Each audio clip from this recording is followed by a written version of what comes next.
Buenos días, chicos. Vamos a comenzar hoy con un tema nuevo en matemática. Este tema es el último de los que vamos a ver de funciones de una variable, de funciones de una variable real.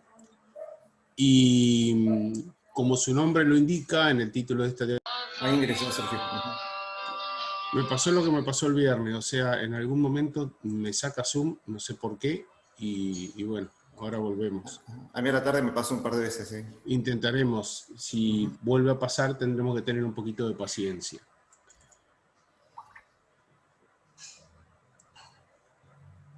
Vamos a reiniciar todo de nuevo.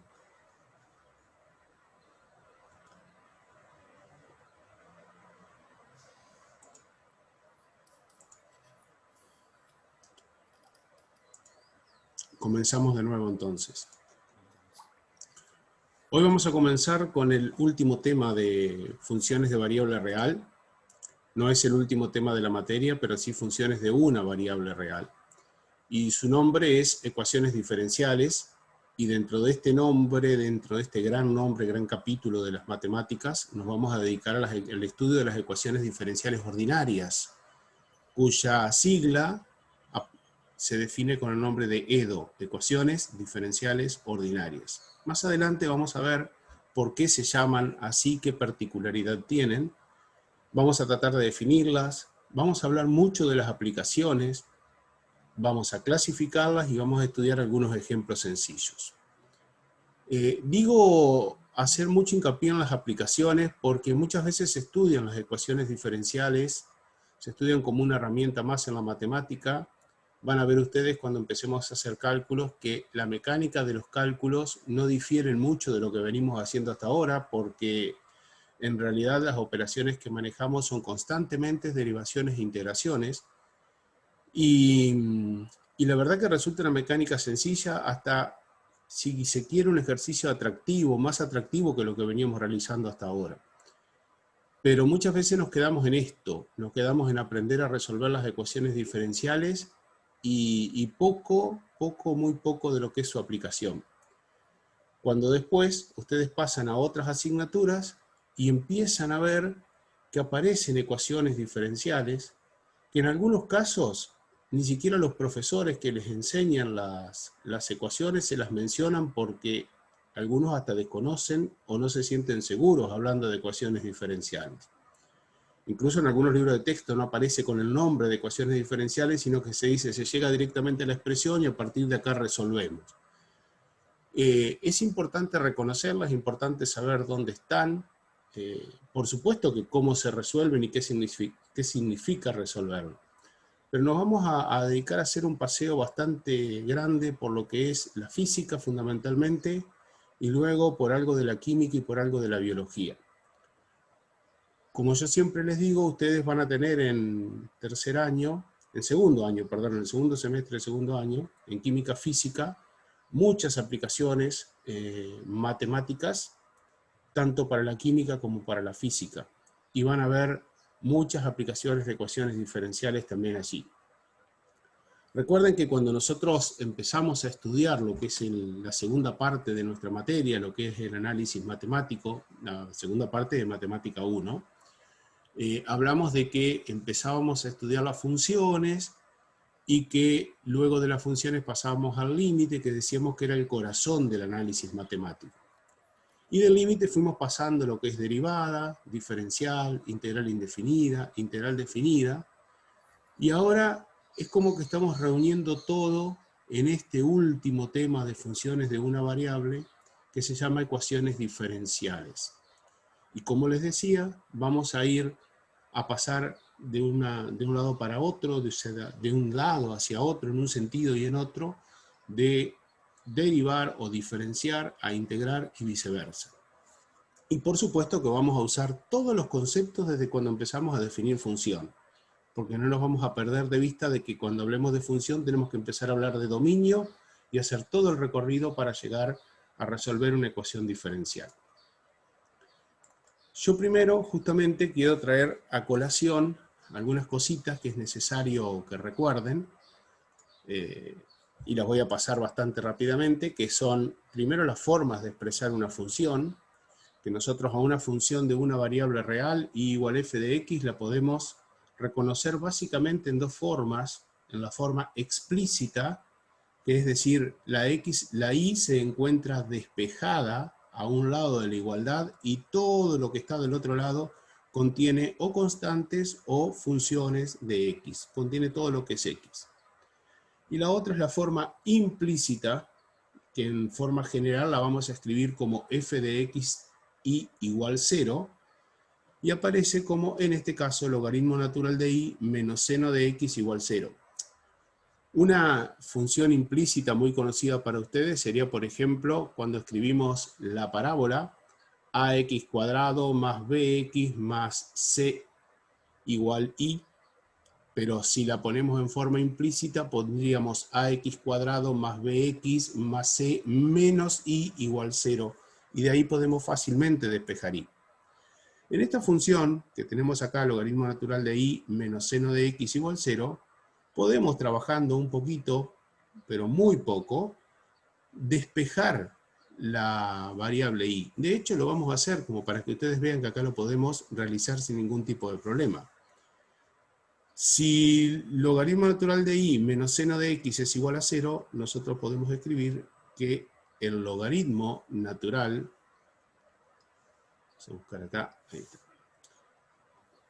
que el logaritmo natural de y es igual al seno de x.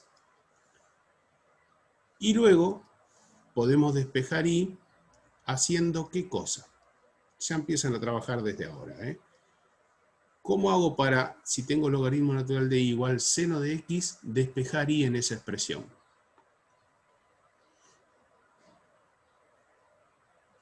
Vamos a través del chat. Un chat de día lunes, así que vamos a tener un poquito de paciencia también. Sí.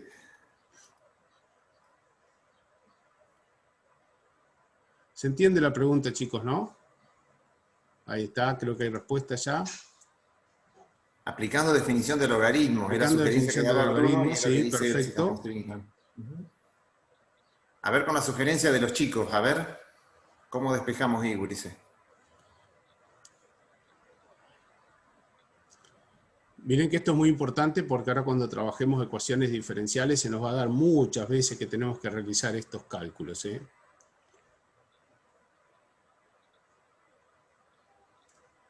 ¿Cuál es la operación inversa del logaritmo?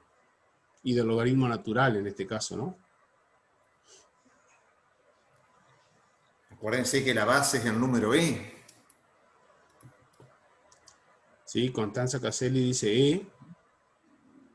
Pero ¿y qué hago con todo lo demás que tengo? Porque nosotros tenemos ahí que el logaritmo natural de y es igual a seno de x. Entonces ponemos que y es igual a ¿qué cosa?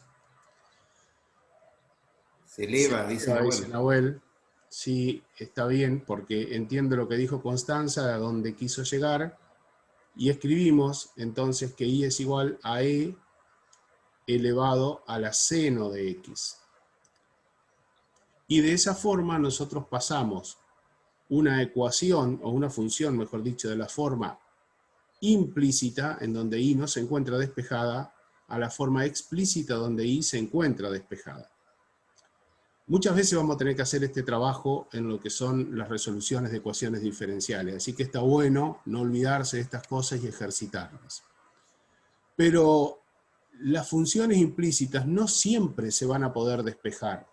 En algunos casos es muy difícil y en otros imposible despejar y, como por ejemplo aparece en esta otra expresión que está aquí abajo, que fíjense que con respecto a la anterior simplemente tiene un y al cuadrado agregado.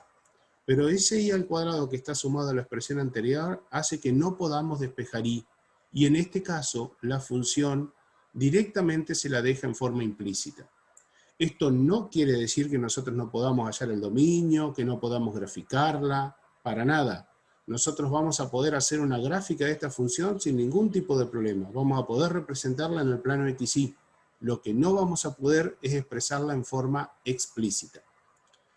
Tampoco nosotros vimos y no lo vamos a ver en nuestra asignatura, cómo derivar una función en la cual y no se puede despejar. Existe lo que se llama derivación de funciones implícitas, pero esto escapa a lo nuestro. Nahuel pregunta cómo me doy cuenta que no se puede despejar y. En realidad no hay una técnica para poder darse cuenta si y se puede despejar o no en una función implícita para transformarla en explícita. El darse cuenta te lo da la experiencia, y yo lo que diría, Nahuel, es que lo que tienes que empezar es intentar haciendo pasajes algebraicos para ver si efectivamente podés o no despejar y.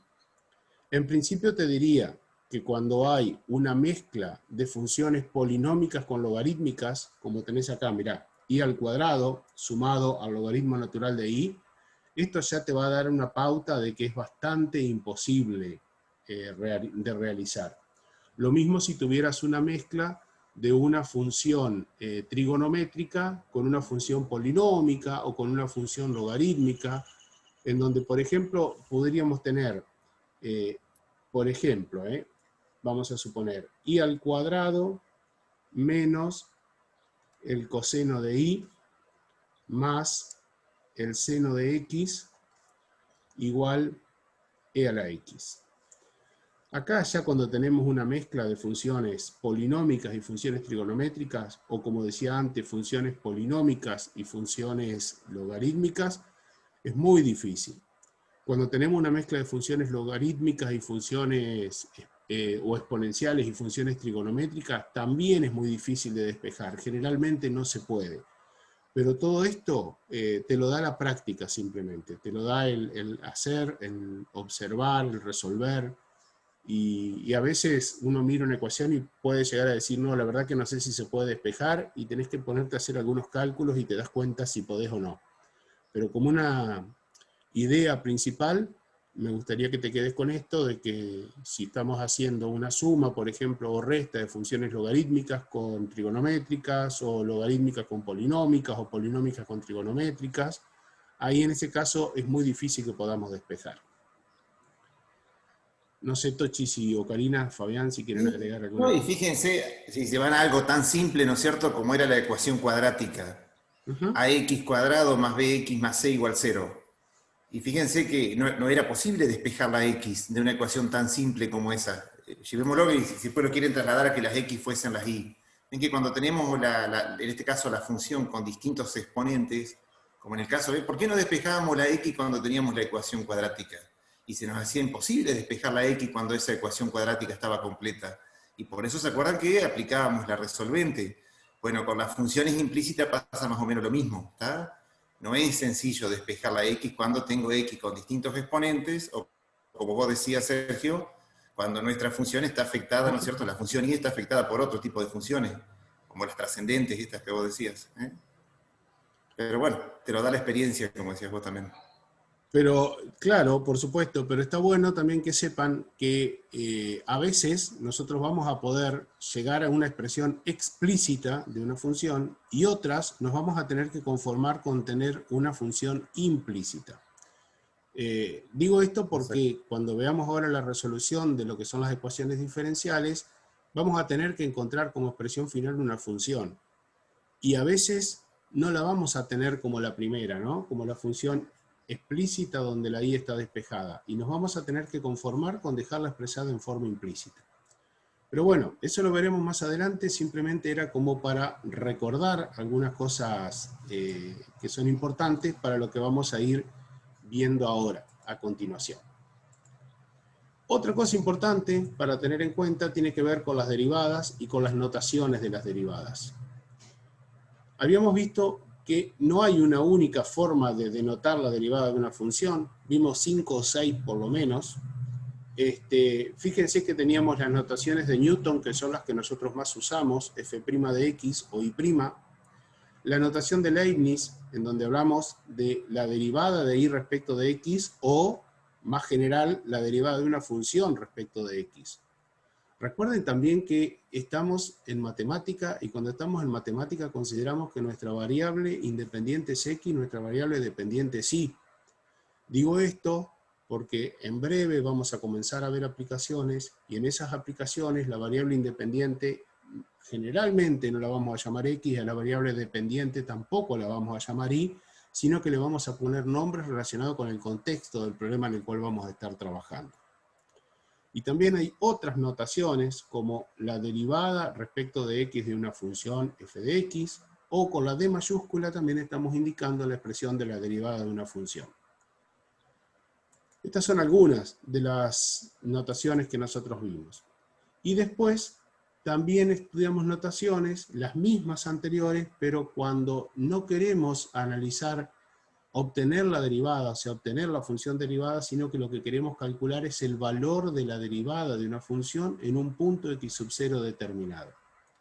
Simplemente reemplazamos en las expresiones anteriores, en esta primera y en las dos últimas, x por x sub 0, y en las otras donde no nos aparece f de x, poníamos una barra y en la parte inferior de esa barra, a la derecha de ella, poníamos el valor x igual tanto, que es el valor en el cual nosotros queremos calcular la derivada. O sea que una vez que hayamos la función derivada, reemplazamos la x por el valor que estamos indicando. Estas notaciones son importantes recordarlas porque también van a aparecer en el cálculo de las ecuaciones diferenciales. Como ustedes verán o recordarán, digamos, estas diapositivas han sido tomadas de otras clases anteriores, cuando vimos función, cuando vimos derivada, como para que vean que lo que usamos en su momento lo retomamos y lo volvemos a utilizar ahora. Comenzaremos hoy la clase retomando un poquito lo que habíamos visto ayer, lo que alcanzamos a ver del concepto de ecuaciones diferenciales, y para eso vamos a retrotraernos a lo que significa encontrar la antiderivada de una función f minúscula de x, que es el problema de encontrar una función y igual o y de x que satisfaga esta ecuación, que la derivada de y respecto de x sea igual a la función f de x. Es decir, tenemos una derivada de una función y igual a una expresión f de x, y lo que debemos encontrar es cuál es la función y tal que al derivarla nos dé por resultado la función f minúscula de x. Esto no es ni más ni menos que una ecuación diferencial. Ecuación porque, decíamos ayer, tenemos dos términos vinculados por el signo igual. O sea, tenemos una igualdad. Pero dentro de esta igualdad tenemos incógnitas. Y funciona de la misma forma que nosotros habíamos estudiado las ecuaciones, por ejemplo, las lineales, en donde nuestras incógnitas eran, por ejemplo, x, y z en un sistema de 3×3. Acá en este caso, nuestra incógnita va a ser encontrar esta función y de x, tal que al reemplazarla en la ecuación dada, la verifique. Es decir, que si a nosotros nos dicen la función f de x, por ejemplo, es seno de x más 3. Perfecto, debemos encontrar una función tal que al derivarla nos dé por resultado seno de x más 3. En la ecuación diferencial puede entrar, además de la derivada, la función, podría estar y también acá como una expresión, por ejemplo, y más la derivada de y respecto de x igual f de x. Podría entrar además de la función y de su derivada primera, la derivada segunda, la derivada tercera, la derivada cuarta. Lo esencial para tener una ecuación diferencial es que aparezca al menos una de las derivadas de la función. Si nos aparece solamente la función y no nos aparecen sus derivadas, no estamos hablando de una ecuación diferencial.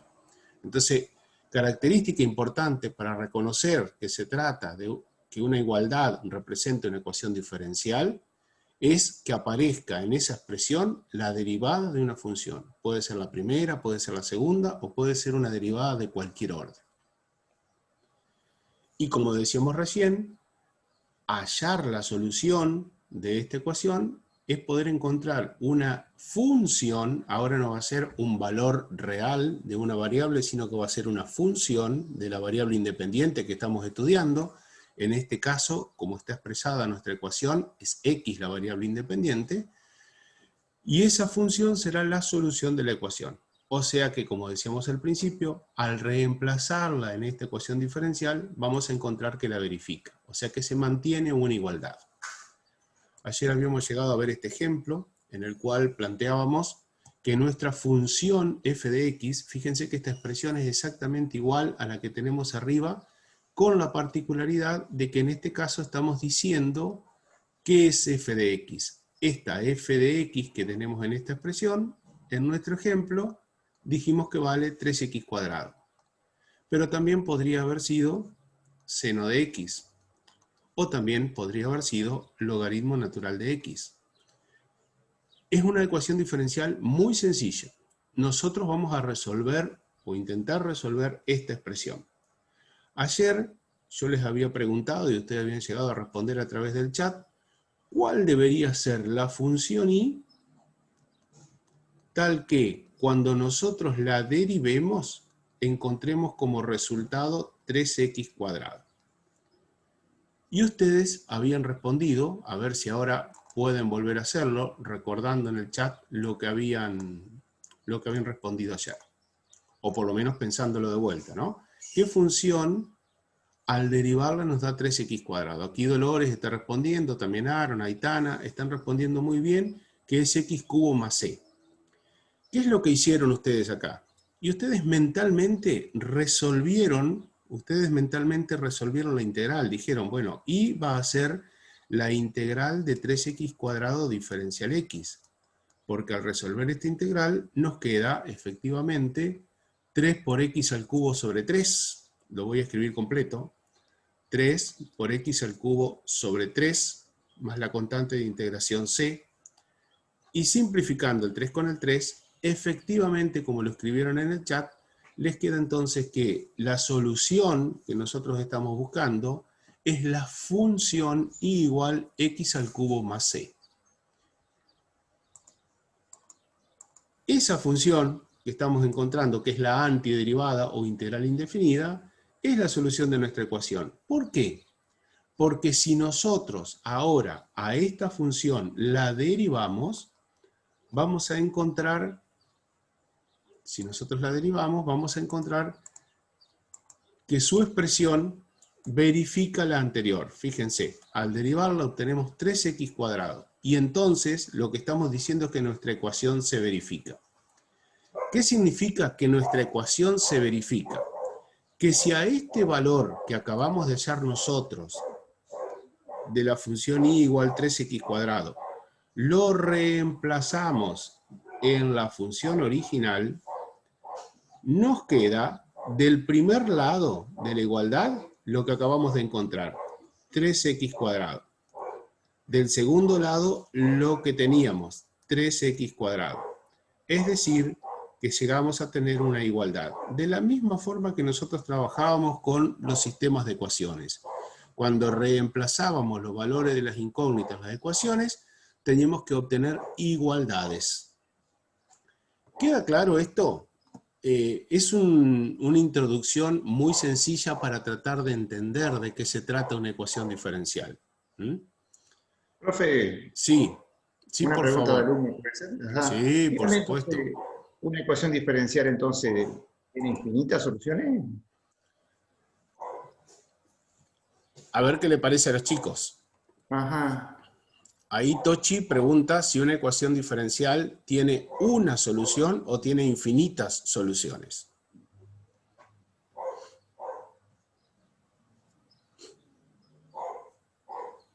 A ver qué opinan, gurises.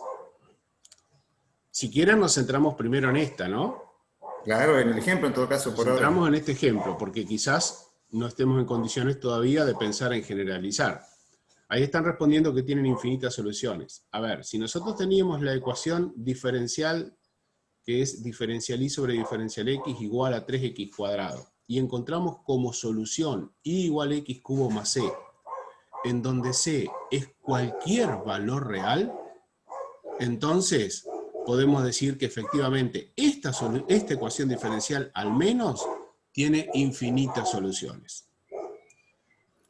Después veremos si efectivamente cualquier ecuación diferencial que nosotros planteamos tiene infinitas soluciones. Buen día. Buen Hola, día. Karina. Buen día, hola. Buen día. Hola chicos. ¿Puede haber ecuaciones diferenciales sin solución?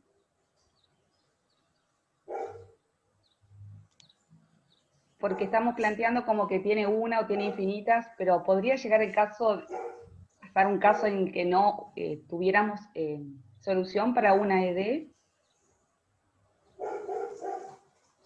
¿Se entiende la pregunta? Yo la comprendí. Karina ¿Cómo? yo sí la comprendí. Karina está planteando de que nosotros tenemos, hasta ahora planteamos una ecuación diferencial, hallamos una función que la puede verificar.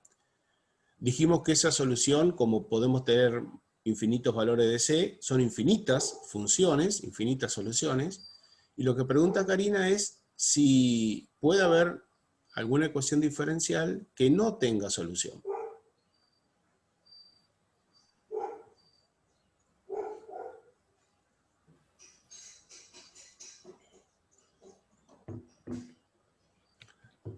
No es que sepan la respuesta, chicos, sino que es como para pensar, ¿no? Porque esto también va a salir más adelante. Ezequiel dice que cree que no, Jonathan dice que debería ser que no, mientras cumple las condiciones creo que no. Y sin embargo, aunque a ustedes les ¿Te parezca puedo dictar mentira... una? Si no, te Sí, dicto una a dale, ver qué la piensas. dale, dictame una. Y' al cuadrado, y' de x, ¿no? Al cuadrado Vamos a poner más así al 1 igual cuadrado. 0. En los reales estoy pensando, ¿no? Exactamente. Fíjense que acá Karina nos hizo una trampa porque no nos dio, como nosotros habíamos visto, solamente y' igual algo, ¿no? Entonces nosotros, para poder pensar en alguna solución, deberíamos tratar de despejar y'. O sea que, como primer paso, diríamos que y' al cuadrado es igual a menos 1.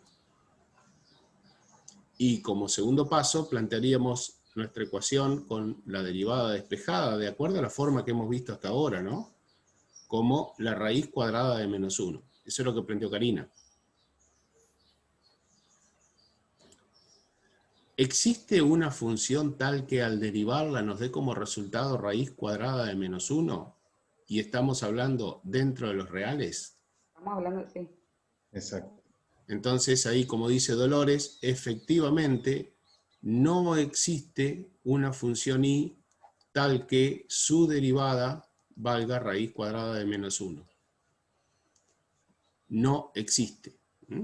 Entonces, en este caso, no podríamos encontrar una solución para esta ecuación diferencial.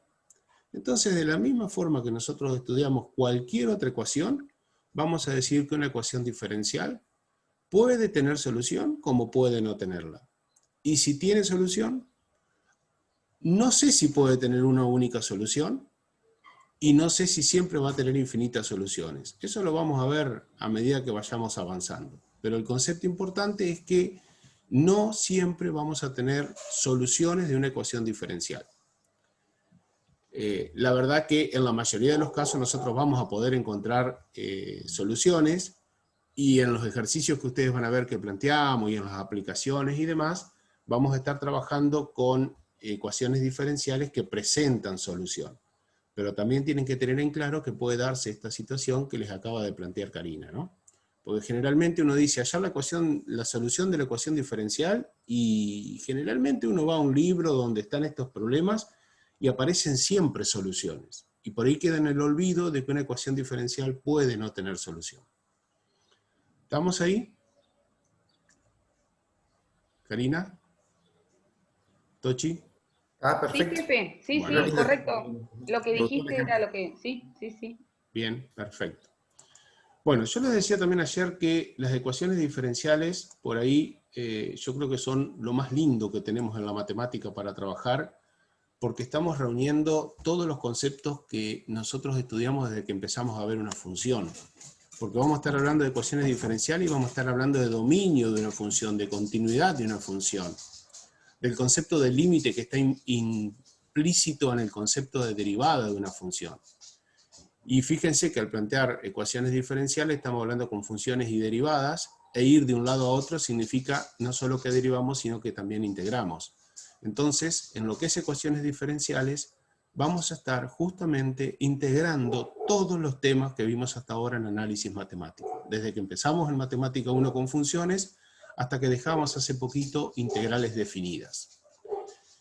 Y justamente las ecuaciones diferenciales son muy, pero muy importantes porque intervienen en muchísimos fenómenos físicos y químicos, biológicos, sociales, de las ciencias sociales y de todo tipo. Nosotros nos vamos a centrar en fenómenos físicos y químicos que son los que más al alcance de la mano tenemos por el lugar donde ustedes se encuentran en la carrera en este momento, en donde están cursando paralelamente con matemática, física y química, pero no vamos a descuidar también alguna aplicación en la biología. Entonces yo, antes de meternos en el mundo de las ecuaciones diferenciales, antes de empezar a agarrar un lápiz y una hoja y empezar a pensar los procesos para resolver una ecuación diferencial, quiero invitarlos a recorrer las distintas aplicaciones que tenemos. Y los voy a llevar en un paseo que vamos a comenzar por la física y con ejercicios que nosotros ya hemos intentado resolver o hemos planteado resolver en nuestra materia misma. Como es este primero que les voy a mostrar ahora, que seguramente lo recordarán cuando estuvimos trabajando lo que eran el movimiento rectilíneo uniformemente variado. ¿Se acuerdan el caso este del coche, del automóvil que pasaba por adelante de un cruce escolar? El policía estaba parado en una moto y el auto pasaba con exceso de velocidad y entonces el policía salía a perseguirlo hasta encontrarlo. Y habíamos hablado ahí de que teníamos velocidad instantánea, aceleración instantánea, un montón de situaciones más. Entonces fíjense que en esto aparece, por ejemplo, el concepto de velocidad instantánea, que es la variación de la posición en el tiempo. La velocidad instantánea como derivada de x respecto de t. Esto no es ni más ni menos que una ecuación diferencial, en donde nuestra función es la posición en el tiempo, y viene definiendo lo que es la velocidad. Nuestra variable independiente el tiempo, nuestra variable dependiente la posición. Y en la aceleración instantánea estamos hablando que la aceleración es la variación de la velocidad en el tiempo, o sea que también tenemos una expresión de una ecuación diferencial en los dos primeros elementos que estamos viendo acá, en los dos primeros términos.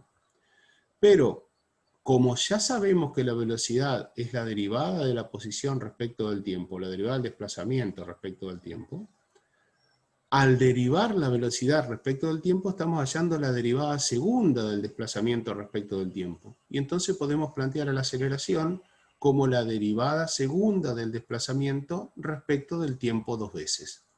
O sea que en este tema sencillísimo, que fue uno de los primeros que ustedes tocaron en física, estaban hablando de dos ecuaciones diferenciales. Una que nos daba la expresión de la velocidad respecto del tiempo y la otra que nos daba la expresión de la aceleración respecto del tiempo. Después, cuando hagamos resolución de ejercicios y aplicaciones, vamos a ver cómo a partir de estas expresiones podemos encontrar todas las ecuaciones del movimiento rectilíneo uniformemente variado. Eso es una de las aplicaciones que vamos a hacer cuando desarrollemos los ejercicios. Pero simplemente por ahora era presentárselos para decirle, mira vos, en esta parte que vimos había ecuaciones diferenciales. Ahora yo pregunto, ¿alguien se los planteó a ustedes? ¿Les planteó a ustedes que esto, la expresión de la velocidad, la expresión de la aceleración, es una ecuación diferencial? ¿Lo habían escuchado este término? Capaz que sí, A ver. No, efectivamente. Yo ayer comencé diciéndoles que las ecuaciones diferenciales intervienen en casi todos los temas que nosotros estudiamos, pero muy pocas veces aparecen mencionados como tal. Por ahí algún libro de texto puede llegar a decir esto es una ecuación diferencial. Lo que sucede también es cierto, y vale la pena decirlo, que cuando se llega a estudiar ecuaciones diferenciales en matemáticas ya se ha avanzado en otros temas, en física y en química, y entonces cuando ustedes seguramente tocaron esto, apenas estaban aprendiendo el concepto de una derivada de una función. Por eso es que quizás tampoco se pueda mencionar muy firmemente el concepto de ecuación diferencial. De todos modos, cuando el año que viene ustedes cursa en química física, que toma muchos conceptos matemáticos y los aplica para resolver algunos procesos que tienen que ver justamente con la física y la química, van a trabajar muchísimo con ecuaciones diferenciales. Y ahí se van a acordar de nosotros. Un segundo ejemplo que también nosotros estuvimos estudiando fue este. ¿Se acuerdan? El de dejar caer un cuerpo desde una altura y tomamos la imagen que estaba en el libro de Sir Szymanski, de la Torre de Pisa, en la cual dejábamos caer un cuerpo y analizábamos su movimiento. Un cuerpo en caída libre. ¿Y qué tenemos nosotros como conocido? Y esto de que la masa por la aceleración es igual a menos la masa por la aceleración de la gravedad. Recuerdan que la aceleración de la gravedad aparecía con un signo menos, ¿no? Entonces, si nosotros planteamos esto sabiendo que la masa del cuerpo es constante, que la aceleración es igual a menos la aceleración de la gravedad y que es constante, y recuerden la expresión que teníamos antes, hace un ratito en la diapositiva anterior, en donde la aceleración era la derivada segunda del desplazamiento respecto del tiempo dos veces, como era nuestro desplazamiento vertical, podemos plantear para este movimiento que la aceleración es la derivada segunda del desplazamiento vertical, en este caso, respecto del tiempo dos veces. Y partiendo de acá, nosotros podemos reconstruir también, segundo ejercicio, segunda aplicación que vamos a hacer en algún momento, vamos a reconstruir todas las ecuaciones que tienen que ver con los movimientos de un cuerpo en caída libre. Obviamente que como la aceleración es igual a menos la aceleración de la gravedad, entonces nuestra ecuación diferencial de partida va a ser que la aceleración de la gravedad es igual a menos la variación, la derivada segunda del desplazamiento respecto del tiempo dos veces. O, dicho más simple todavía, podríamos escribirlo de esta manera, como que g, la aceleración de la gravedad, es igual a menos i segunda. Menos i segunda. Simplemente esa partecita a nosotros nos estaría dando una pauta de que es una ecuación diferencial. ¿Por qué? Porque interviene una derivada. Y ya les digo, a partir de acá nosotros vamos a trabajar para encontrar todas las expresiones del movimiento en caída libre. Seguimos recorriendo un poquito los caminos de la física, avanzamos en los temas y nos vamos a encontrar con que aparece la segunda ley de Newton. Entonces acá yo tomé otro ejercicio que aparece en el Sir Szymanski, en donde tenemos un velero con una persona que lo está tripulando, y ese velero se está desplazando sobre hielo, sobre un lago congelado, y se supone que no hay fricción. Entonces aparece esta foto, esta imagen en el libro, aparece este diagrama de cuerpo libre del velero y su tripulante, es decir, aparece la masa del tripulante y el velero multiplicada por la aceleración de la gravedad, como la fuerza W, la normal, la fuerza originada por el viento, esta flecha que tenemos acá en color gris, que está acá indicada como FW, la fuerza originada por el viento, que produce una aceleración. ¿De dónde sale esto? De la segunda ley de Newton, en donde nos dice que la suma de todas las fuerzas que actúan en el cuerpo, la resultante de todas las fuerzas que actúan sobre el sistema, es igual a la masa por la aceleración.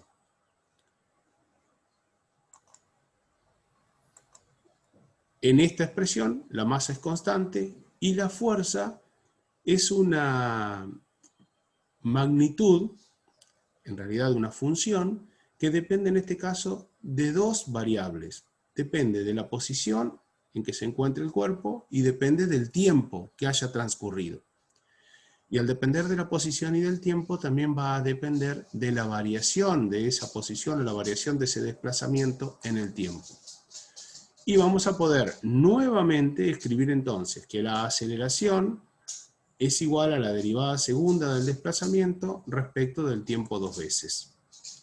Y como sabemos que la fuerza es igual a masa por aceleración, entonces nuestra expresión de fuerza, que es una función de x, de t y de la derivada de x respecto de t, va a ser igual a la masa por la aceleración, que sale de la segunda ley de Newton, ¿no? Fuerza resultante, fuerza neta resultante, igual a masa por aceleración. Y aquí entonces a nosotros nos aparece una ecuación diferencial en donde intervienen la función, que es x, la derivada primera de la función, que es x' o derivada de x respecto de t, y la derivada de la segunda, derivada segunda de la función, o sea, derivada segunda de x respecto de t dos veces.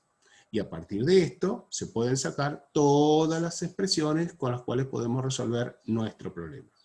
Obviamente, en los libros de física, las expresiones generalmente ya aparecen dadas o aparecen con una deducción diferente, pero nosotros a partir del cálculo diferencial integral podemos encontrar o reconstruir todas esas expresiones.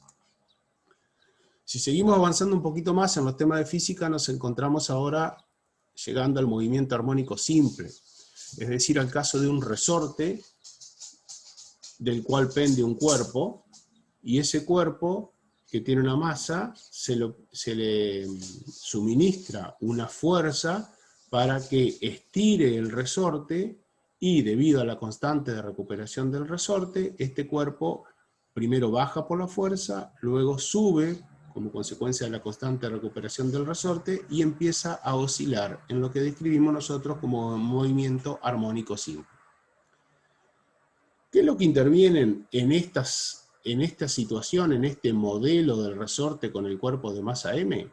Y aparece la ley de Hooke, que habla de la recuperación del resorte, que esa fuerza de recuperación del resorte es igual a menos k por la elongación que el resorte sufre. Fíjense que estamos hablando de una elongación, en este caso vertical, por eso aparece la letra Y en este sistema de referencia, en el cual el eje X es el horizontal y el eje Y es el eje vertical.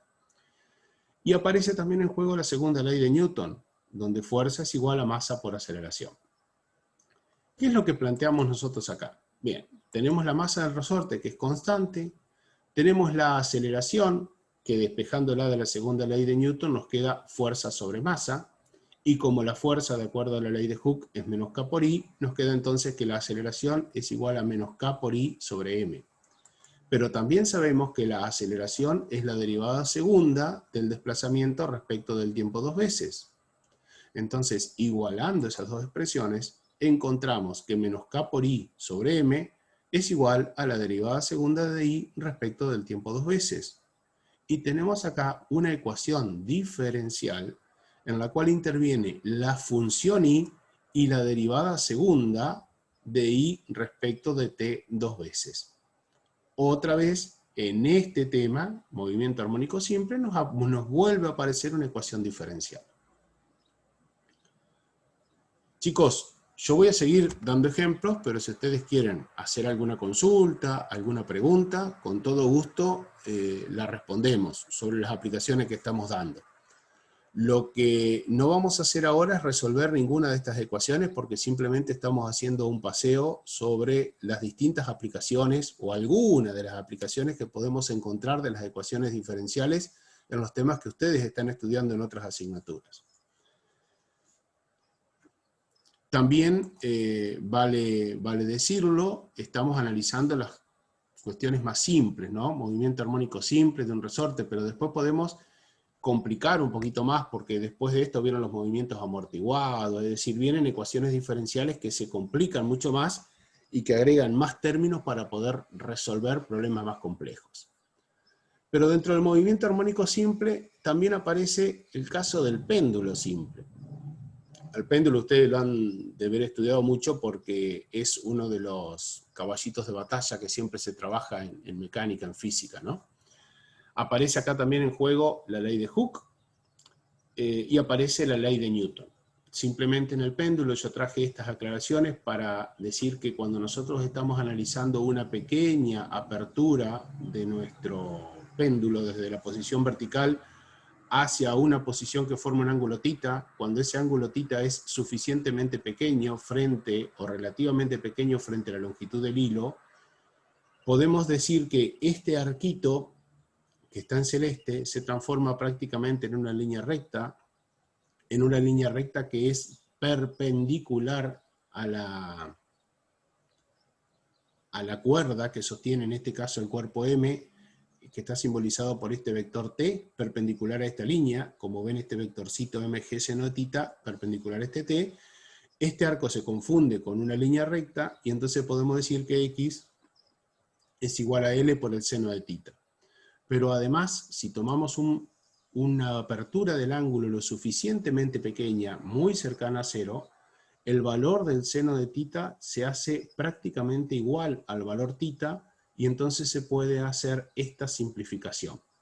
L por tita va a dar el valor de X. Es decir, el arco, que estaría en celeste desde la posición vertical, por ejemplo, hasta la posición que ocupa aquí el cuerpo en este punto M que estamos indicando, es aproximadamente igual a la longitud del péndulo por el ángulo tita que forma respecto de la vertical. Esa simplificación es la que ustedes tomaron, o les enseñaron, les mostraron, cuando trabajaron este tema en física. Y en el diagrama de cuerpo libre que vemos acá, el ángulo tita aparece también entre la fuerza mg, que es la fuerza peso de la lenteja que cuelga del péndulo, y la componente que está de acuerdo, siguiendo la línea que une el punto de suspensión del péndulo con la lenteja, es m por g coseno tita. Y entonces, en el sentido del movimiento, nos aparece la otra componente, mg seno tita. Con todo esto nosotros sabemos que la masa es constante, que la fuerza que actúa en este movimiento es la fuerza que acompaña en el sentido donde, en la línea celeste, digamos, en el arco celeste, que es menos m por g seno tita. Fíjense que X está marcado en el sentido desde la vertical hacia donde está M, como la fuerza viene en sentido contrario aparece con signo negativo, pero a su vez sabemos que a esta expresión seno tita lo podemos reemplazar por X sobre L, y esto es igual a masa por aceleración. Entonces, la aceleración ya sabemos que es la derivada segunda del desplazamiento respecto del tiempo dos veces. La masa en esta expresión aparece dos veces, o sea que aparece multiplicando en ambos miembros, podemos llegar a simplificarla, y entonces nos encontramos con que en el primer término de esta expresión nos va a quedar menos gx sobre L. Y en el segundo, masa, simplificándose con la otra masa, desaparece y nos queda la derivada segunda de x respecto de t dos veces.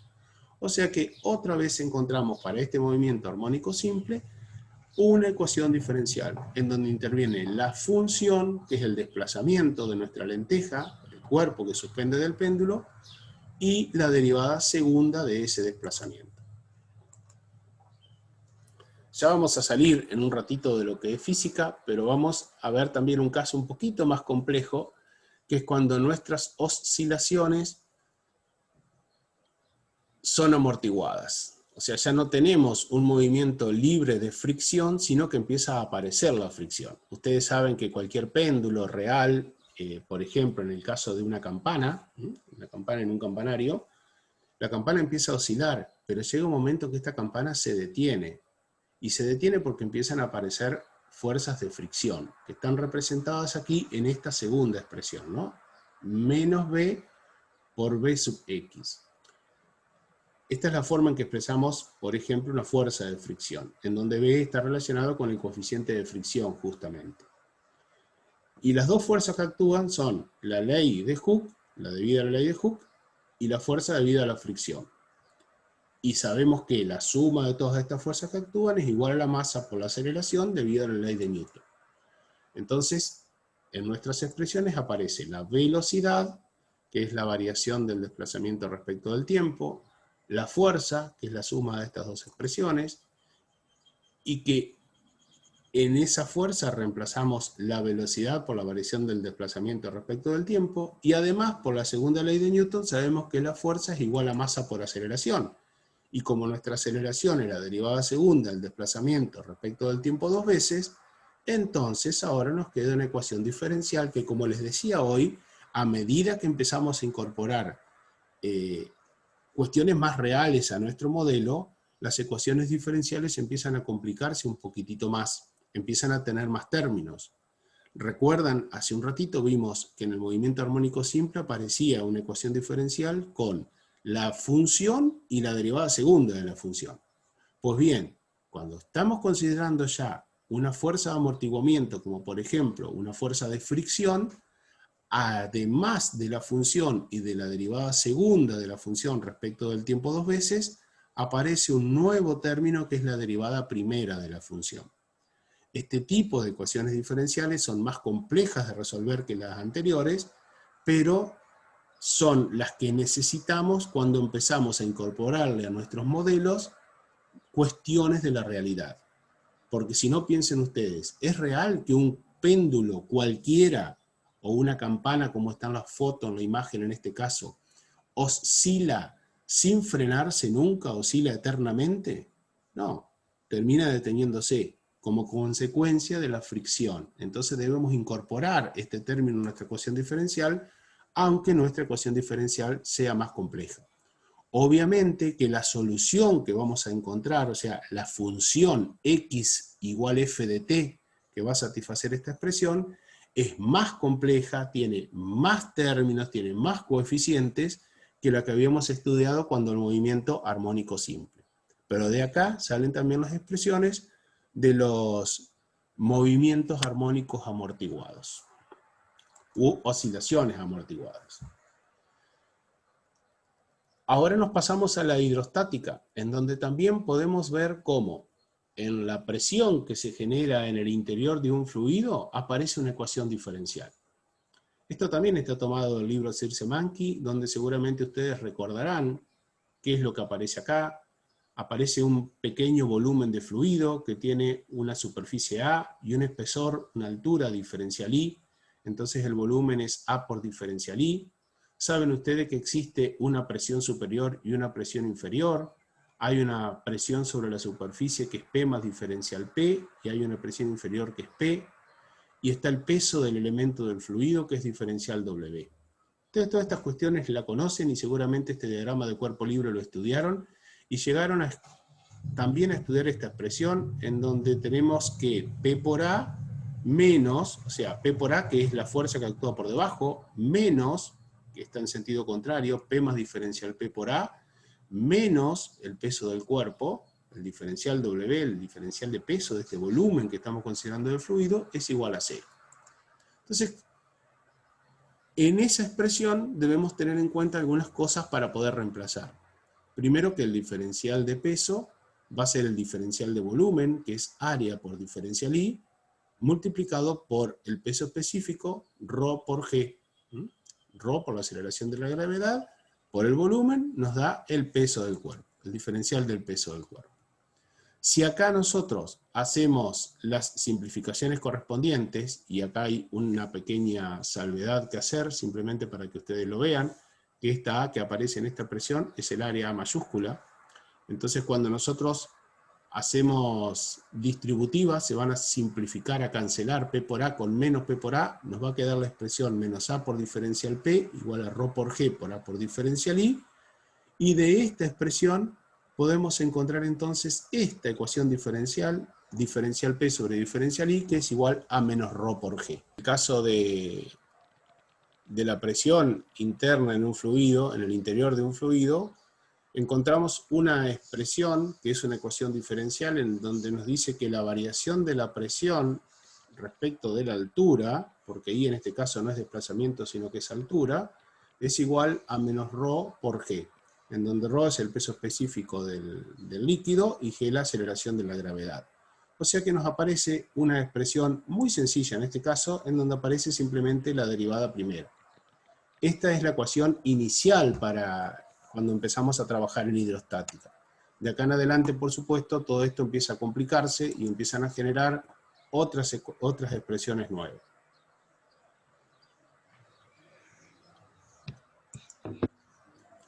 Bien.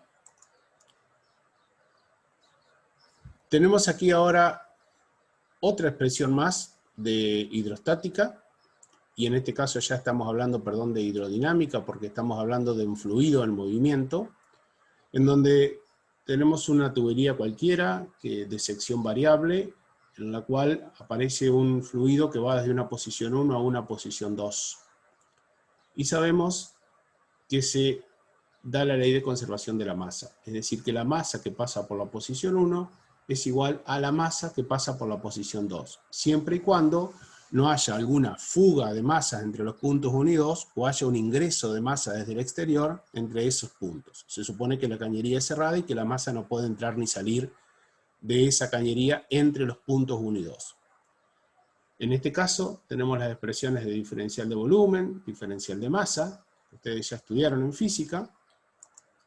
Saben que el producto de A por B es constante en el caso de un fluido incompresible, o sea, partimos de esta expresión.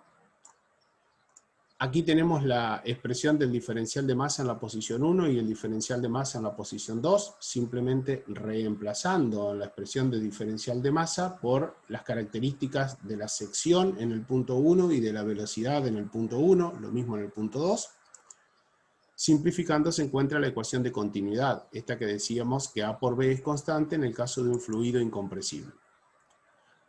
Además, como la variación del volumen respecto del tiempo es igual al área por velocidad, que sale de esta expresión en la cual se ve calculado el diferencial de volumen, y como ρ por la variación del volumen respecto de t es igual a ρ por A por B, es decir, multiplicamos ambos por el peso específico, podemos escribir entonces, y reemplazando ρ por A por B por su igual, que es la variación de la masa respecto del tiempo, esta expresión, que es una ecuación diferencial, en donde estamos hablando de la variación del volumen en el tiempo y la variación de la masa en el tiempo, que es la que nos sirve para estudiar el movimiento de un fluido en el interior de una cañería. Partiendo de acá, podemos complejizar el modelo todo lo que queremos y obviamente llegar a tener ecuaciones diferenciales más complejas y con soluciones más difíciles en las que intervienen más cantidad de elementos.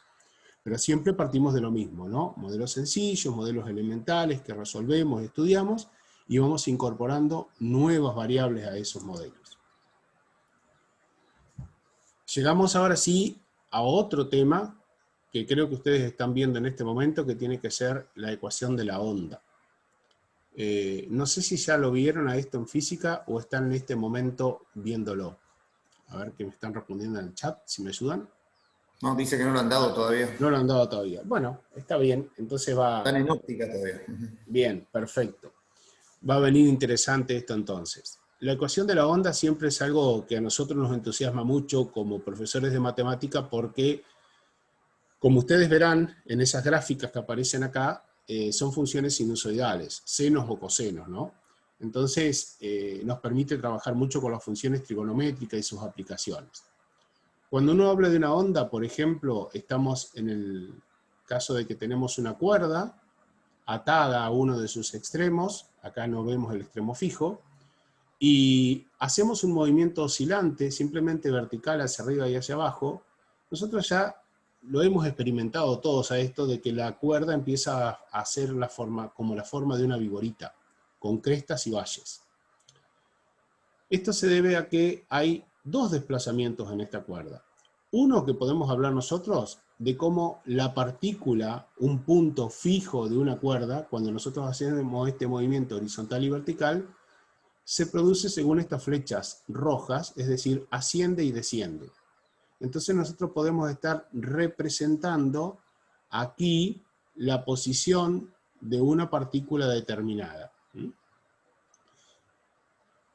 Y luego se produce también el desplazamiento de la onda, porque esta figura, si yo voy sacando fotos consecutivas, no siempre va a tener esta forma, sino que en un instante posterior, seguramente, nuestra onda va a ser así. Es decir, se va a ir moviendo, se va a ir desplazando. Ese desplazamiento es el que indica esta flecha azul. Y nosotros vamos a ver que a través del tiempo, si bien cada punto de la partícula está fijo y lo único que hace es subir o bajar, la onda en sí, que nosotros vamos a ver, se va a desplazar en el tiempo. Si nosotros sacamos una foto, la partícula va a subir o bajar, un punto fijo. Y después vamos a ver que la forma de la onda es la que va cambiando. Bien. Acá hay cuestiones que entonces ustedes no han visto en física, yo las voy a mencionar simplemente, que tienen que ver con lo que se llama número de onda, en donde aparece la 2pi sobre lambda, que tampoco voy a insistir mucho en esto porque si no lo han visto no va a tener sentido que lo mencionemos. La frecuencia angular, que es 2pi por la frecuencia. Sí puedo mencionar, por ejemplo, que lambda, esto sí lo voy a mencionar porque lo ven aquí en la gráfica, es la longitud de onda, que es la distancia que hay en horizontal entre dos máximos o dos mínimos sucesivos. También lo vimos a esto, lo estudiamos o lo mencionamos cuando estudiamos las funciones trigonométricas. Sí estudiamos el período, si ustedes se acuerdan que habíamos dicho que también el período era la distancia que había entre dos máximos o mínimos sucesivos. Lo que pasa es que cuando nosotros hablamos de onda, hay dos tipos de gráfico. Uno que tiene que ver con la posición X de la partícula. Fíjense que acá está graficado X e Y, la función en función de X, la función Y en función del desplazamiento. Y en el de abajo, la función Y, pero en función del tiempo como variable. Entonces en la primera vemos la longitud de onda entre dos crestas sucesivas, y en la de abajo vemos el período entre dos crestas sucesivas. Y aparecen entonces estos conceptos que son la frecuencia angular y la rapidez de la onda. Si a todo esto nosotros lo llevamos a la expresión de la función de onda que ustedes van a estudiar en algún momento, se van a encontrar con que la función justamente que nos da el movimiento de esta onda en función, o sea, el desplazamiento vertical en función de la posición y del tiempo, es igual a A por el coseno de kx menos omega t, donde k, omega, son todos estos valores que estaban definidos aquí a la izquierda. Y que la derivada de esta posición nos va a dar la velocidad transversal. O sea, la derivada del desplazamiento nos da la velocidad. Y fíjense que como partimos de una función coseno, la derivada va a ser el seno. Alguien por ahí me puede llegar a decir, bueno, profe, pero fíjese que en esa expresión que tenemos, nos aparece, si estamos derivando respecto del tiempo, nos aparece que t es negativo dentro del argumento. Entonces, ¿qué pasa con este coseno? Que la derivada del coseno es menos seno. Bueno, la respuesta es que si ustedes derivan esto, la derivada del coseno es efectivamente menos seno, pero la derivada del argumento de esta función que estamos derivando teniendo en cuenta solamente el tiempo, o sea que esta primera parte se comporta como una constante y esto es como una función del tiempo, la derivada de todo lo que tenemos adentro es menos omega, porque si lo primero es una constante, su derivada es 0 y la derivada de la segunda parte es menos omega.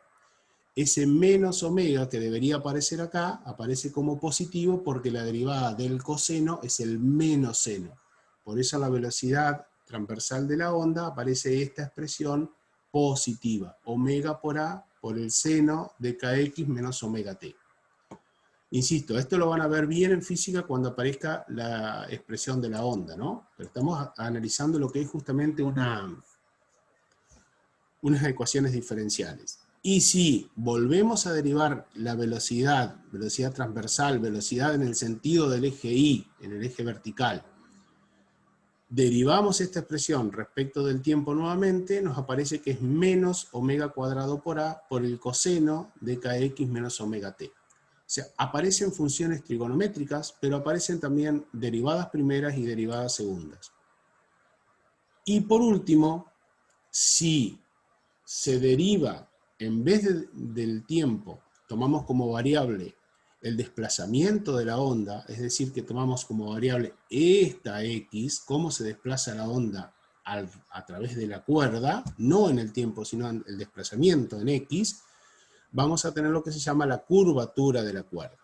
Bueno, todas estas cuestiones ustedes las van a estudiar en física. Lo que nosotros queremos mostrarle acá es simplemente que aparecen un montón de ecuaciones diferenciales. Aparece aquí una donde está la derivada primera, aparece aquí otra donde está la derivada segunda, y aparece otra donde hay otra derivada segunda. Pero tienen una particularidad, que no sé si ustedes lo notaron a esto, pero no está escrito derivada como ustedes lo conocen. Fíjense este símbolo. Fíjense este símbolo, también por supuesto en el denominador, ¿no? No dice derivada con la d común de y respecto de t, sino que tiene una forma rara. Eso se debe a que cuando tenemos la función de la onda, la onda no depende de una sola variable, sino que depende de dos variables. Depende de X, por eso también tenemos dos gráficos aquí para mostrarlo, y depende de T. Esto es lo que se llama funciones de varias variables, que es el último tema que nosotros vamos a tocar en Matemática 2. Y esta expresión que tenemos aquí es lo que se conoce con el nombre de derivada parcial. Derivada parcial. Es un tema que vamos a tocar, insisto, en la última parte de Matemática 2 y se aplica a funciones de varias variables. Simplemente es para mostrarles que también existen ecuaciones diferenciales, no solo para funciones de una variable real, sino para funciones de dos y de más variables reales. Y no están tan ajenas al interés de ustedes como piensan, porque este tema lo van a ver prontamente en física, y de ahí van a estar trabajando con este tipo de ecuaciones. No voy a insistir mucho más con esto porque son temas que vamos a ver más adelante nosotros en la asignatura, ¿no? Dentro de algunas semanas, y en eso que le vamos a dejar después como algunos videitos grabados para ver otros temas que están ya puestos en el calendario, que de paso digo, está subido en el campus. Bien, el año que viene en Física 2, y después también en Química Física, van a estar ustedes estudiando los fenómenos de transmisión de calor. Y dentro de esto aparece la transmisión de calor por conducción, en donde simplemente tenemos dos cuerpos, esto lo pueden haber vivido ustedes, experimentado ustedes, un cuerpo con una temperatura más alta que otro, más elevada que otro, el que está en naranja tiene una temperatura más alta que el que está en celeste, y entonces si los vinculamos, fluye a través de ese vínculo que tiene que ser un transmisor de calor, por ejemplo metálico, fluye una corriente térmica o corriente calórica. Esa corriente térmica o corriente calórica tiene que ver con justamente una propiedad del material que es la conductividad térmica del material. Ustedes lo van a estudiar a esto el año que viene y van a encontrarse con esta expresión. En Física 2 lo van a hacer. En donde la corriente calórica, que es la variación de la cantidad de calor en el tiempo, es igual a esa conductividad, a esa constante de conductividad térmica multiplicada por el área del cuerpo que vincula a los elementos que están a temperaturas diferentes, y por la variación de la temperatura respecto de la longitud, respecto de la distancia. Esto imagínense que ustedes tienen acá, digamos aquí por ejemplo, en la parrilla. Tienen la leña, tienen encendida, tienen la llama con el fuego, y ustedes toman con su mano, que está a una temperatura distinta, una varilla metálica y tocan el fuego. Ustedes saben que a medida que pasa el tiempo, la varilla comienza a calentarse desde el extremo que está en contacto con el fuego hacia la mano de ustedes. Si esa varilla es lo suficientemente corta y la dejan el tiempo lo suficientemente necesario, van a empezar a notar que también el extremo que ustedes tienen con su mano se va calentando. Eso es la transmisión de calor a través de la varilla. Y esta expresión es lo que nos está a nosotros mostrando cómo se produce esa corriente calórica. El área sería el área transversal de nuestra varilla. Y aparecen aquí entonces, en esta ecuación diferencial, dos derivadas. La de la cantidad de calor respecto del tiempo y la de la variación de la temperatura respecto de la distancia.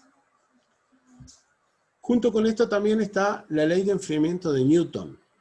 La ley de enfriamiento de Newton es un tema muy importante que ustedes lo van a estudiar en Física 2 también, y que dice simplemente que si nosotros tenemos un cuerpo cualquiera, supónganse un bloque de hierro, que lo sacamos de un horno a una temperatura elevada que estaría simbolizado por este bloque gris, y lo depositamos en la habitación en la cual nosotros nos encontramos, que tiene supuestamente una temperatura ambiente aproximadamente cercana a 20 grados Celsius, con el tiempo, este cuerpo se va a enfriar, siguiendo lo que se conoce como la ley de enfriamiento de Newton. En esto intervienen coeficientes que ustedes hoy no conocen, pero ya los van a conocer, insisto, lo van a ver el año que viene, que es el coeficiente de intercambio de calor, que depende del cuerpo, el área de intercambio de calor, que es la superficie externa que tiene ese bloque que depositamos en la habitación, C minúscula, que es el calor específico del material, también depende de este material, y la masa que tiene el cuerpo caliente que nosotros colocamos en esta habitación. Con todos estos coeficientes se define una constante de proporcionalidad K, que tiene esta expresión, y esa constante K es la que se integra, mejor dicho, la que se introduce para formar la ley del enfriamiento de Newton, que nos dice que la variación de la temperatura en el tiempo, es decir, cómo va descendiendo la temperatura en el tiempo, es igual a esta constante de proporcionalidad K, multiplicada por la temperatura T en un instante determinado de tiempo, menos la temperatura inicial de la habitación. Ecuación diferencial donde interviene la función T y su derivada primera. Dejamos un ratito la física y nos vamos para la química, en donde seguramente esto ustedes lo han estudiado también, que tiene que ver con la ley de acción de masas, cinética química y la velocidad de una reacción química. Simplemente para recordarles que si la temperatura se mantiene constante, la velocidad de una reacción química es proporcional al producto de las concentraciones de las sustancias que toman parte en la reacción. Esa expresión, que seguramente ustedes la han estudiado o la han visto en química,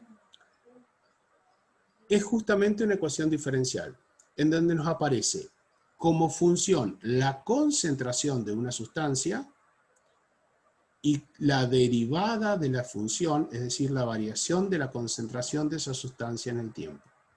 Esto es digamos, una ecuación elemental que empieza a aplicarse para estudiar las reacciones químicas. Y de acá, por supuesto, se complejiza cuando le vamos incorporando más cosas, más cuestiones, más variables a nuestro modelo.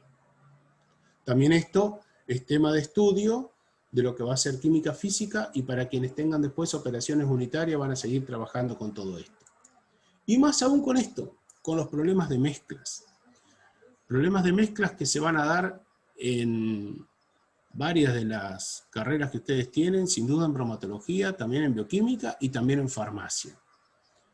¿En qué consiste un problema de mezcla? Ustedes van a tener un tanque, en ese tanque van a tener un producto determinado. Aquí se ve una línea tenue que está indicando la parte superior de este líquido que contiene este recipiente, y van a ir introduciéndole a ese recipiente alguna sustancia, como por ejemplo para ir aumentando una concentración o diluyendo una concentración, y esto va a mantener el nivel, o sea que lo que ustedes ingresen por aquí va a salir por otro lugar el producto mezclado. Entonces va a haber una tasa de entrada, que es qué cantidad de sustancia introducimos por unidad de tiempo, y una tasa de salida, que tiene que ser otra cantidad de sustancia que estamos sacando por unidad de tiempo. Si nosotros queremos que este nivel se mantenga, obviamente que la velocidad de entrada tiene que ser igual a la velocidad de salida. Pero lo importante no es las velocidades, sino que la variación de la sustancia que nosotros, o la variación de la concentración de este compuesto A que nosotros tenemos dentro de nuestro recipiente en el tiempo, va a depender de cuál es la tasa de entrada y cuál es la tasa de salida. Esto también les vamos a poner después un ejemplo numérico para poder analizar un problema de mezcla y aplicar una ecuación diferencial que es relativamente sencilla como esta, en donde nos aparece la derivada de una función. También se puede estudiar la desintegración radiactiva.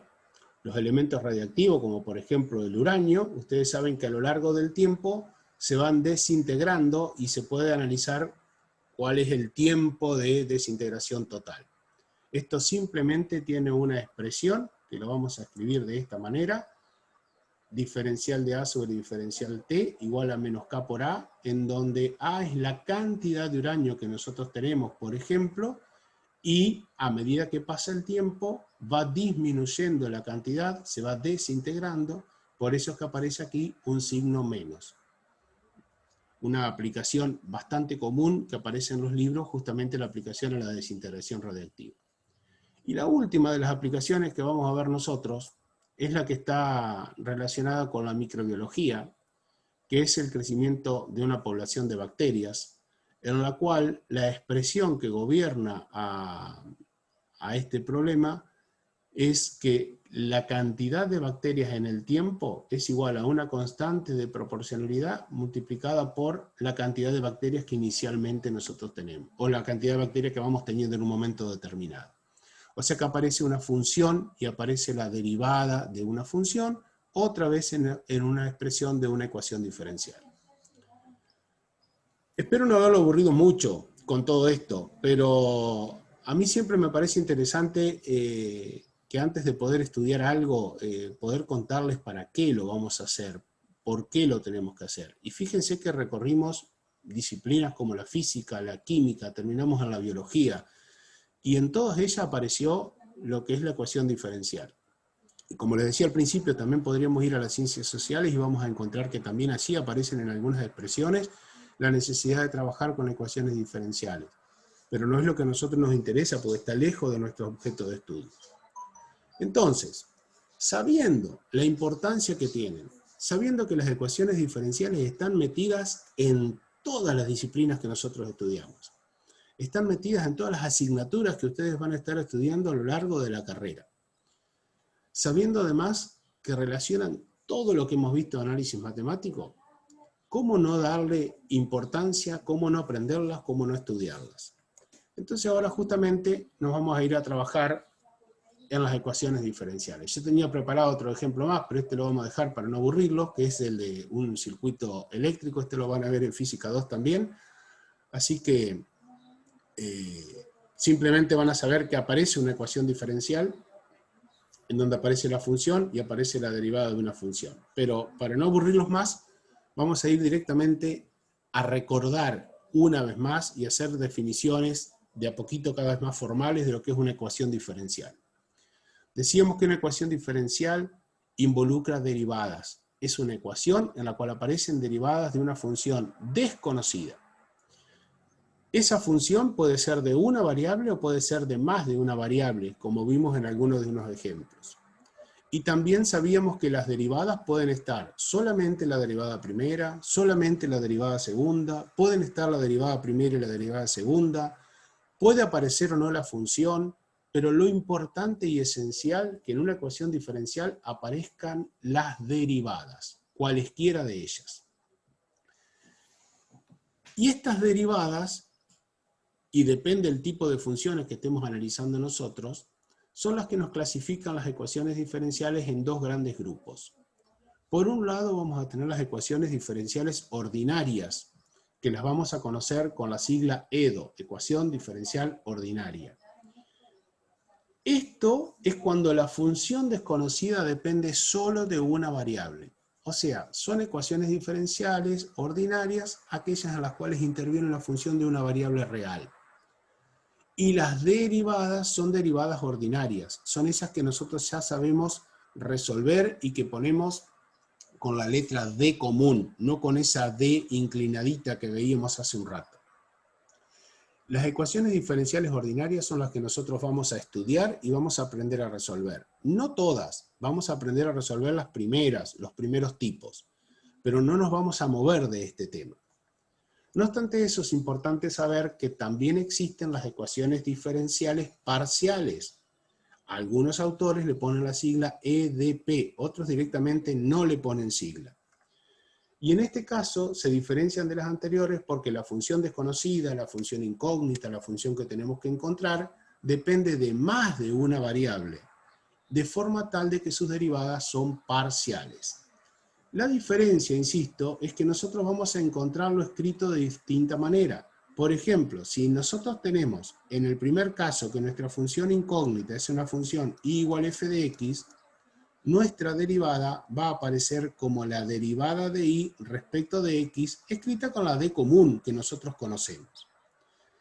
En el caso de que tengamos una ecuación diferencial en variables parciales, generalmente una de las expresiones que podemos llegar a encontrar es que nuestra función z es una función de dos variables, de x y de y. No es la única forma de expresarla, pero es una forma de escribirla. En donde después vamos a encontrar que esa z puede variar o puede considerarse estudiarse la variación de z solo cuando varía x, y en ese caso va a aparecer este símbolo, que no es la d común, sino que es como una d inclinada, como una d curva en la parte superior, y podemos estar hablando de la derivada parcial de z respecto de x. O también podemos decir, bueno, vamos a estudiar qué le pasa a z cuando varía y no cuando varía x, o sea, cuando varía una de sus variables. Y tenemos el caso de la variación de z respecto de y. Derivada parcial de z respecto de y. Esto es lo que nosotros vamos a estudiar como último tema en matemática, las funciones de varias variables y sus derivadas. Sí, pero no las ecuaciones diferenciales. Sí, simplemente en las ecuaciones en la GEDO, que vos decías que puede expresarse como diferencial y sobre diferencial x, también puede quedar expresada la derivada como y', ¿no es cierto? Como explicó Karina en el ejemplo. Y su equivalente en esa notación, en lo que vos pusiste abajo, sería la z, si estamos derivando respecto de x, con una x chiquita, pero sin paréntesis. Exacto. ¿No es cierto? Digo, para que sea la equivalencia entre cómo expresaríamos con esa otra notación. Sería una z con una x chiquita, sin paréntesis, porque si no sería una función de z, ¿no? Y ahí z sub x, z sub y. Exacto. Bien, Tochi, gracias. Puede aparecer así. Y les voy a comentar que no estamos para nada lejos del uso de estas expresiones, chicos. Porque ustedes conocen esto que yo voy a escribir acá. ¿Qué es eso? ¿Qué es esa expresión que yo acabo de escribir ahí en la pantalla en color rojo? No me digan que no la han visto, ¿no? Ahí está, ley de los gases. Ley de los gases, muy bien. Ley de los gases ideales, ¿está? Y en eso, ¿quiénes son las variables?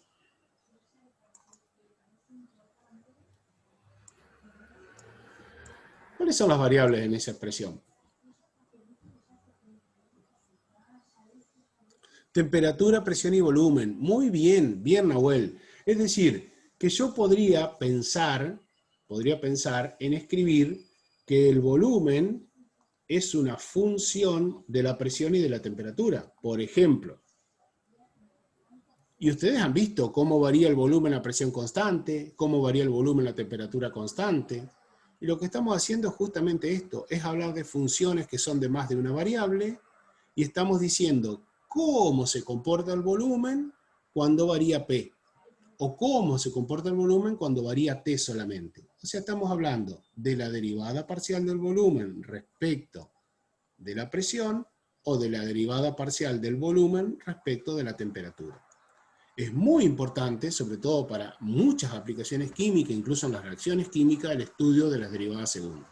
O sea que por eso digo, no estamos tan lejos en las aplicaciones que tenemos que dar, porque por ahí es como que funciones de varias variables nos queda recontra lejos, muy abstracto, y sin embargo, qué cosa más concreta que empezar a aplicarla a la ecuación de los gases ideales, ¿no? Con la cual ustedes empezaron prácticamente a estudiar química. Bien, continuamos un poquitito más en la última parte de esta clase, lo último que nos queda, y es el orden de una ecuación diferencial. O sea, ahora sabemos que las ecuaciones diferenciales las podemos clasificar en ordinarias o parciales, de acuerdo a cómo sea la función de una sola variable o de más de una variable. El orden de una ecuación diferencial ya no importa si es una ecuación diferencial ordinaria o parcial, siempre va a ser lo mismo. El concepto, ¿no? Porque tiene que ver con el orden de la derivada más alta que aparece en la ecuación diferencial. Esto quiere decir lo siguiente. Si en una ecuación diferencial ordinaria de una sola variable, vamos a hacerlo simple, nos aparece solo y', vamos a decir que el orden es 1, es una de primer orden, porque aparece solo la derivada primera. Si en otra ecuación diferencial nos aparece la derivada segunda y la derivada tercera, y la derivada tercera es la de orden más alto, entonces vamos a decir que estamos en presencia de una ecuación diferencial de tercer orden. Vamos a poner unos ejemplos. Esto que tenemos acá. A ver, ¿qué les parece? Es una ecuación diferencial porque está escrita de dos formas diferentes, pero es lo mismo. Fíjense, diferencial y sobre diferencial x igual 2x más y, o en vez de diferencial y sobre diferencial x, escribimos y' igual 2x más y. La función desconocida, la función que nosotros tenemos que averiguar cuál es I igual f de x, que es una función de una sola variable. Entonces, estamos en presencia de una EDO. Fíjense que solamente nos aparece la función y su única variable x. Estamos en presencia de una ecuación diferencial ordinaria. ¿Y es una ecuación diferencial ordinaria de qué orden? O sea, para eso me pregunto, la derivada que aparece de mayor orden es la derivada primera, por lo tanto digo que es una ecuación diferencial ordinaria de primer orden. Veamos un segundo ejemplo ahora. Derivada segunda de x respecto de t dos veces, menos 2, derivada de x respecto de t, menos 15x igual 0. ¿Alguien me puede decir cuál es la función desconocida? ¿De cuántas variables es? ¿Será de una sola variable? Si es de una sola variable, ¿de qué variable? Así como hoy expresamos para la anterior y igual f de x, ¿cómo sería la función desconocida que tenemos que encontrar acá para que sea la solución de nuestra ecuación diferencial? ¿Cuál o cuáles serían las variables independientes? ¿Con qué letra la estamos llamando? ¿Y cuál sería la variable dependiente o función? A ver qué respuesta tenemos en el chat.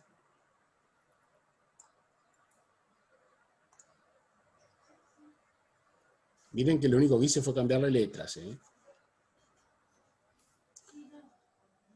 Nahuel dice que diferencial t sería la variable independiente. A ver, chicos, un diferencial no es una variable independiente. Están orientados, pero la respuesta es que t es la variable independiente. Bien, t es la variable independiente. ¿Es la única variable independiente que tenemos?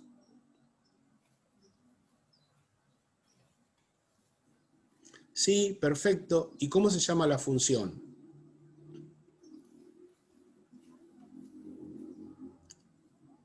¿Con qué letra está designada la función en esta expresión?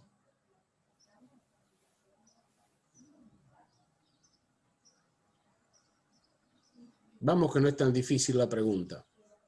Con X, perfecto. Parece que Nahuel es el único que está escribiendo en el chat hoy. Bien, Nahuel.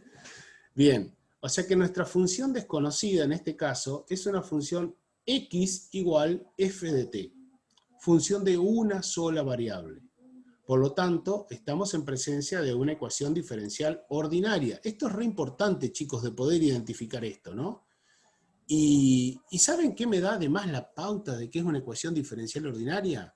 La expresión en la que está escrita la diferencial. Porque está escrita con la D común, no está escrita con la otra que tiene una forma curva. Eso me da pauta también de esto. Ahora, ¿cuál es el orden de esta ecuación diferencial? ¿Será de primer orden como la anterior? ¿Será de un orden mayor?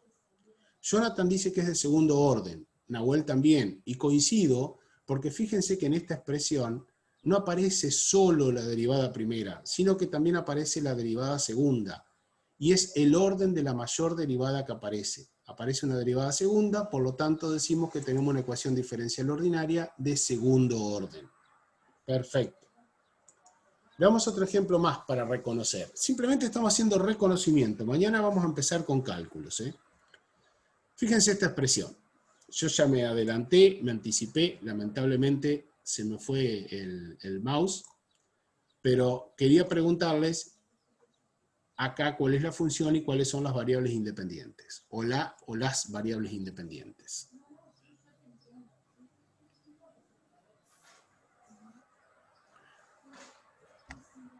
Y quiero también saber si se trata de una ecuación diferencial ordinaria o una ecuación diferencial parcial. Nahuel está respondiendo que X e Y serían las variables independientes, con lo cual totalmente de acuerdo, que hay dos variables, dice Lucas. Malena dice que es una ecuación diferencial parcial, perfecto, y yo quiero saber cuál es la función. ¿Con qué letra estamos definiendo la función en esta expresión? Con la letra B corta. Muy bien, Nahuel. Fíjense entonces que aparece no solo el signo de derivada parcial, que nos estaría ya indicando de que estamos en una ecuación diferencial parcial, sino además que cuando expresamos las derivadas de esta forma, lo que aparece en lo que llamaríamos denominador son las variables independientes. O sea que ahí tenemos que reconocer que nuestras variables independientes son x e y que nuestra función es v mayúscula. Y en esta expresión aparece la derivada parcial segunda de b respecto de x dos veces. La derivada parcial por este simbolito, digo, ¿no? Derivada parcial segunda, por el 2, de b respecto de y dos veces. Y a su vez nos aparece la función. O sea, nos falta una derivada primera, pero no hay problema. Sigue siendo una ecuación diferencial porque tiene una derivada. No importa si tiene la derivada primera y la derivada segunda o la derivada segunda solamente. Entonces estamos en presencia de una función desconocida que es v corta igual f de x y de y, función de dos variables. Por lo tanto, estamos en presencia de una ecuación diferencial parcial y que, como bien dijimos hace un ratito, es de segundo orden porque aparece como mayor orden de derivada una derivada segunda. Simplemente, para terminar, por el tiempo que nos queda, es decirles una forma general en la cual se puede escribir una ecuación diferencial ordinaria, o sea, de funciones de una sola variable, de orden n, de la siguiente manera. Una función en donde nuestra función incógnita, esto está importante decirlo, nuestra función incógnita, la que vamos a tener que terminar encontrando, es una función y igual f de x, de una sola variable. Entonces una ecuación diferencial puede contener la variable independiente x, la función y, su derivada primera, su derivada segunda, derivadas tercera, etcétera, hasta la derivada de orden n. Entonces aquí estaríamos en presencia de una ecuación diferencial ordinaria de orden n. Si fuera de primer orden, esto terminaría solamente acá, en donde estaría hasta y'. Si fuera de segundo orden, es necesario que aparezca y'. Perdón, y segunda. Puede ser que no aparezca y', pero sí y segunda. Entonces yo me tengo que fijar de todas las derivadas cuál es la de orden mayor. Y eso es lo que me va a determinar el orden de una ecuación diferencial ordinaria.